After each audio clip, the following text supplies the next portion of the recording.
एक तरफ America Iran और इजराइल के बीच चल रहा युद्ध थमने का नाम नहीं ले रहा है, लेकिन दूसरी ओर खामोशी ही सही, लेकिन भारत ऐसी चाल चल रहा है जिसने दुनिया को एक बार फिर हैरान कर दिया है।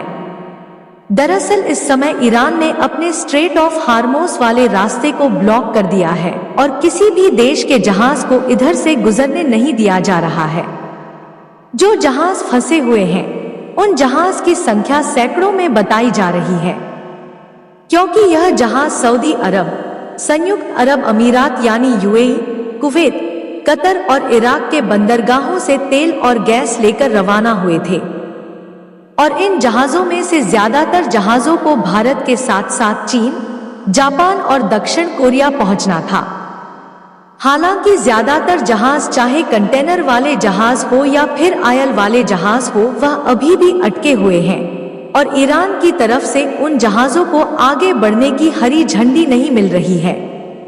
लेकिन जो कमाल की बात देखने को मिली है वह यह है कि भारत ने आपदा में अवसर खोजते हुए ईरान से दोस्ती का फायदा उठाया और जैसे तैसे बात करके भारत अब तक हाल ही में 2 जहाजों को इस रास्ते ला चुका है। और आपको जानकर हैरानी होगी कि किसी और देश के एक भी टैंकर इस रास्ते से अब तक नहीं गुजर पाए हैं। लेकिन भारत ने न सिर्फ इन 2 जहाजों को सफलतापूर्वक वापस लाया है, बल्कि भारत ने ईरान से बातचीत करके इस बात की रजामंदी हासिल कर लिया है कि 20 और तेल टैंकर से लोडेड जहाज भारत आने जा रहे हैं। चलिए पूरी डेवलपमेंट को समझने के साथ साथ आपको यह बताते हैं कि आखिरकार जब किसी और देश ने अपने जहाज को इस रास्ते से लाने में सफलता हासिल नहीं कर पाई है, तो आखिरकार भारत इसी रास्ते से एक साथ इतने ज्यादा जहाज कैसे ला रहा है। लेकिन आगे बढ़ने से पहले इस वीडियो को लाइक करके चैनल को सब्सक्राइब जरूर कर दीजिए। देखिए इस समय ईरान को जिस तरीके से इजराइल और अमेरिका से मार मिली है, ऐसे में ईरान पूरी तरीके से गुस्से में है और वह अपना गुस्सा उतारने के लिए किसी भी देश के जहाज को इस स्ट्रेट ऑफ हार्मोस वाले रास्ते से गुजरने नहीं देना चाहता। हालांकि चीन इस पूरे मामले पर नजर गड़ाए बैठा है और अमेरिका धमकी पर धमकी दिए जा रहा है कि अगर जल्द ही ईरान इस रास्ते को नहीं खोलता तो उन पर भीषण हमला किया जाएगा। लेकिन ईरान ने ठान लिया है कि हम तो डूबेंगे सनम, लेकिन तुझे ले डूबेंगे। दरअसल स्ट्रेट ऑफ हॉर्मोस में पैदा हुआ संकट अब सिर्फ तेल सप्लाई तक सीमित नहीं रह गया है, इसका असर अब सीधे समुद्री व्यापार पर भी दिखाई देने लगा है। हालात इतने गंभीर हो चुके हैं कि इस समय न केवल भारत बल्कि दुनिया के कई देशों के सैकड़ों जहाज इस इलाके में फंसे हुए हैं या फिर सुरक्षा कारणों से आगे बढ़ने की हिम्मत नहीं कर पा रहे हैं। अंतर्राष्ट्रीय डाटा फर्म्स लॉयर्स लिस्ट और क्लेपर की ताजा रिपोर्ट्स के मुताबिक मार्च 2026 के मध्य तक स्थिति काफी चिंताजनक बन चुकी है। आंकड़ों के अनुसार स्ट्रेट ऑफ हॉर्मोस के आसपास इस समय लगभग 150 से 200 से अधिक व्यापारिक जहाज या तो फंसे हुए हैं या फिर आगे बढ़ने का इंतजार कर रहे हैं। अगर केवल कंटेनर जहाजों की बात करें तो स्थिति और भी गंभीर दिखती है। रिपोर्ट्स के मुताबिक करीब 137 से 170 कंटेनर जहाज इसी रास्ते पर अटके हुए हैं। यह वही जहाज होते हैं जो दुनिया भर के देशों के बीच रोजमर्रा का व्यापारिक सामान लेकर चलते हैं। ऐसे में इनके रुकने का मतलब है कि कई देशों की सप्लाई चेन पर सीधा असर पड़ना।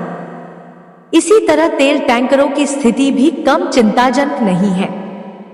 अनुमान के अनुसार करीब 68 से 85 बड़े ऑयल टैंकर इस समय पर्शियन गल्फ के अंदर फंसे हुए हैं। इन टैंकरों में कुल मिलाकर लगभग 16 अरब लीटर कच्चा तेल लदा हुआ बताया जा रहा है, जो फिलहाल अपनी मंजिल तक नहीं पहुंच पा रहा है। इस संकट का असर सिर्फ भारत पर ही नहीं बल्कि दूसरे बड़े एशियाई देशों पर भी पड़ा है। उदाहरण के तौर पर चीन के भी करीब 55 जहाज इसी क्षेत्र में फंसे हुए बताए जा रहे हैं। यानी साफ है कि यह संकट अब एक क्षेत्रीय नहीं बल्कि वैश्विक समुद्री व्यापार का मुद्दा बन चुका है।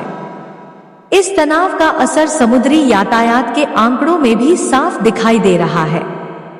सामान्य दिनों में स्ट्रेट ऑफ हॉर्मुज से रोजाना करीब 150 से अधिक जहाज गुजरते थे, लेकिन मौजूदा हालात में यह संख्या गिरकर सिर्फ 10 से 13 जहाज प्रतिदिन तक रह गई है।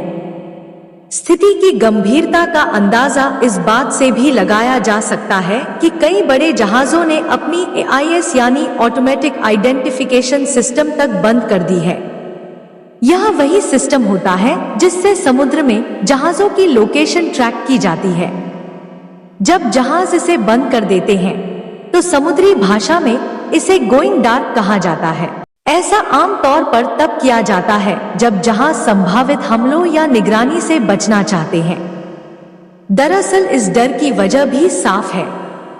मार्च की शुरुआत से अब तक करीब 20 से 25 व्यावसायिक जहाजों पर ड्रोन या मिसाइल हमलों की खबरें सामने आ चुकी हैं। इन हमलों के कारण कुछ जहाजों को उनके चालक दल ने असुरक्षित मानते हुए बीच समुद्र में ही छोड़ दिया।